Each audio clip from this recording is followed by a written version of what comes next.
Hello बच्चों, class 7th में moral science में नैतिक शिक्षा में आपका 10th चैप्टर कंटिन्यू था। आप कोई अच्छा नहीं, तो हमने इसका एक पार्ट पढ़ लिया था बच्चों। अब इसका सेकंड पार्ट कंटिन्यू करते हैं जो सेकंड पेज पे है। चलिए आइए।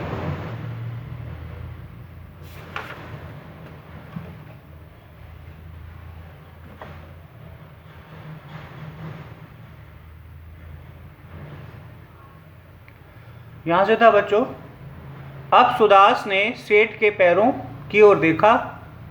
सेठ नंगे पैर बैठा था। सुदास को बड़ा आश्चर्य हुआ। सेठ ने फिर पूछा, महाराज, प्रसेनजीत से इस कमल पुष्प के बदले क्या मूल्य पाने की इच्छा है तुम्हारी? सुदास ने कहा, इस दुर्लभ पुष्प के बदले एक स्वर्ण मुद्रा पाने की मुझे आशा है। मैं यह मूल्य देने को तैयार हूँ, सेठ ने कहा। उसके बाद दूसरी स्पीच। उसी समय महाराज प्रसेनजीत महल से निकले। वे भी नंगे पाँव ही थे। सुदास के हाथ में अति सुंदर कमल पुष्प देखकर वे बोले, सुदास, इस पुष्प का क्या मूल्य लोगे? महाराज, ये पुष्प तो मैं इन्हें बेच रहा हूँ। सुदास ने प्रसेनजीत से कहा, कितने मूल्य पर बेच रहे हो? प्रसेनजीत ने पूछा। एक स्वर्ण मुद्रा के बदले। सुदास ने कहा, मैं तुम्हें 10 स्वर्ण मुद्राएं दूंगा। महाराज बोले, मैं 20 देने को तैयार हूं। कहते हुए सेठ ने महाराज प्रसेनजीत को प्रणाम किया। कौशल, नरेश, प्रसेनजीत अचंभे में पड़ गए। तब सेठ ने कहा, महाराज, इस समय मुझे क्षमा करें। आप और मैं दोनों ही यह कमल पुष्प भगवान बुद्ध को अर्पित करना चाहते हैं। ना आप इस समय राजा हैं, ना मैं प्रजा। इस समय तो हम दोनों ही भक्त हैं। महाराज प्रसेनजीत के चेहरे पर मुस्कान बिखर गई। वह बोले, ठीक कह रहे हो भाई, किंतु मैं ये पुष्प 40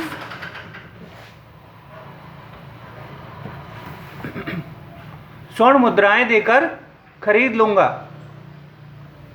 तो मैं 80 स्वर्ण मुद्राएं दूंगा। सेठ बोला। इस तरह कमल पुष्प की बढ़ती कीमत देखकर माली सुदास आश्चर्य से कभी सेठ की ओर देखता और कभी महाराज प्रसेनजीत की ओर। वह समझ नहीं पा रहा था कि कमल पुष्प एकाएक इतना मूल्यवान कैसे हो गया। उसके मन में लहरों की तरह विचार आ रहे थे। मूल्य पुष्प का नहीं, भक्ति का है, किंतु भक्ति में धन का प्रदर्शन क्यों? यह तो घमंड है जो एक कमल के पुष्प के रूप में आकार ले रहा है। एकाएक सुदास ने अपने मन में एक निश्चय किया। मुस्कान धीरे धीरे उसके चेहरे पर फैल गई। उसने प्रसेनजीत महाराज और सेठ दोनों से हाथ जोड़कर कहा, आप लोग मुझे क्षमा करें, मैं कमल किसी भी मूल्य पर नहीं बेचूंगा। इतना कहकर सुदास वहां से चल पड़ा। नगर की सीमा पर आकर उसने सोचा, जिस भगवान बुद्ध के कारण एक साधारण पुष्प बहुमूल्य हो गया, क्यों ना मैं ये कमल पुष्प उन्हीं को अर्पित कर दूं। चलते चलते सुदास वहां गया जहां भगवान बुद्ध एक वृक्ष की छाया में बैठे थे। भगवान बुद्ध के मुख पर आनंद फैला हुआ था, आनंद छाया हुआ था। देवताओं जैसा प्रकाश चारों ओर बिखरा हुआ था। सुदास कुछ पल के लिए जैसे अपने आप को भी भूल गया। फिर आगे बढ़कर उसने वह कमल का पुष्प भगवान बुद्ध के चरणों में रख दिया। बुद्ध ने आंखें खोलकर सुदास की ओर देखा। सुदास चरणों में गिर पड़ा। भगवान बुद्ध ने गंभीर स्वर में कहा, क्या चाहते हो वत्स? थोड़ी देर तक माली सुदास के मुंह से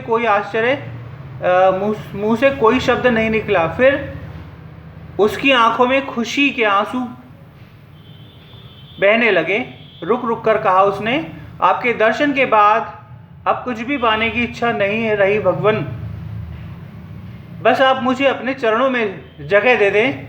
भगवान बुद्ध की मुस्कुराहट में जैसे अनेक कमल पुष्प खिल रहे थे। माली सुदास को अपने कमल पुष्प का ही नहीं, अपने जीवन का भी मूल्य मिल गया था। इसका जीवन मूल्य बच्चों, श्रद्धा और भक्ति को सोने से नहीं तौला जा सकता। मन की भावना तो अमूल्य है। आशा है ये कहानी बच्चों अच्छी लगी होगी। इसकी एक्सरसाइज आप लोग कर पाओ तो अच्छी बात है, नहीं तो नेक्स्ट टर्म में मैं थोड़ा सा बताऊंगा बच्चों। एक बार फिर संकट की घड़ी हमारे सामने है और हमें फिर इसका डटकर मुकाबला करना है कोरोना वायरस के नए वेरिएंट के रूप में। जिस तरह से हमने पिछले कुछ 2 साल से अपने और अपने परिवार की रक्षा की, इस बार फिर हमें वही करना है, वही सारे नियम फॉलो करने हैं।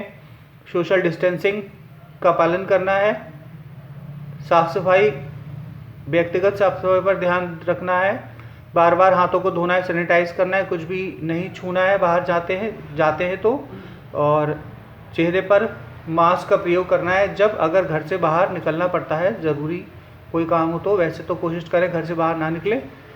और इसी के साथ बच्चों, thank you so much for watching my video.